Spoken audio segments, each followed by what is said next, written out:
a little bit before 2003, 2004, we'd stopped tithing. And we would use the excuse, God would understand. Right. I've got to feed my kids. I've got to keep my lights on. Surely God would understand it. We were tight on money, but we had enough money to live on. The next thing you know, we got a little debt here, and we decided we wanted to do something. And what we found ourselves in was that my budget was getting to where we were $500, $600, $700 a month over budget. I think we had 4 credit cards at the time. We were 4 months behind on our house payment. They were fixing to take our house away. Our total debt was probably $25,000, $30,000, which was way past what I made in a year.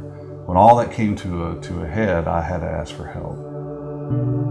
I went to my father-in-law. I told him I needed to talk to him, and we went out and he dropped the tailgate of his truck, and we sat down, and I had brought an expense sheet, what my expenses were, and then what my income was, and what the major difference was. And he looked at it, and he says, well, this won't work. And he goes, where is the tithe on this expense sheet? I don't see the tithe anywhere. But that following Sunday, he came to our house after church and sat us down at our kitchen table. A moment I'll never ever forget in my life. He sat down, and he looked at us and was real quiet, and then he looked right in my eyes and said, shame on you. And then he looked at my wife's eyes and said, shame on you both. That's a lot for me to take, as a leader of my home. And being in my mid-30s, having my father-in-law tell me that. He says, you fail to honor God. That's your problem. He got his Bible open, went through verse after verse after verse, all the way from Abraham to Jesus about tithing. All the ones that I was supposed to be practicing, I knew all that. Sometimes you get a slap in the face, but this was a punch in the face.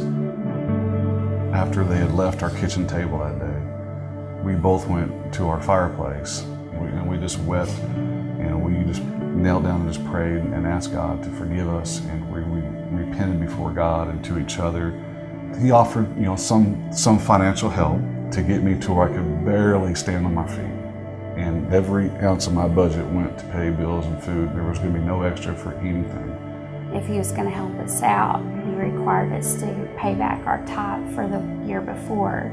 We said, okay, we'll pay back every penny with interest that we owe to God because we just want to make it right. We want to be right with God. He said, this is how much it is with interest.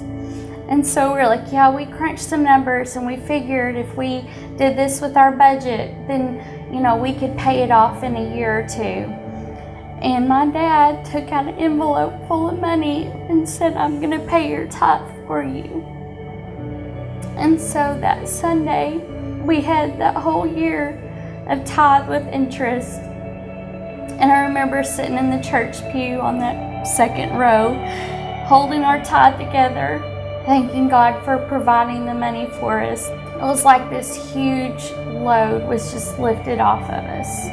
So we started becoming regular, heartfelt, enthusiastic tithers from that day. And it was a joy.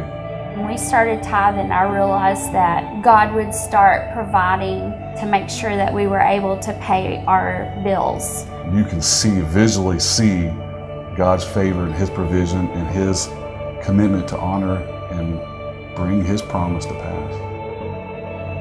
Our tithing statement that we got just a couple weeks ago was 3 times of what it was 6 years ago. Tithing was worth it all, being obedient. He doesn't want our money, He wants our obedience, and we both realized that. And just being obedient to that commitment and that covenant to God was worth peace of mind that I could lay my head down to rest and know that God was going to take care of me and my family.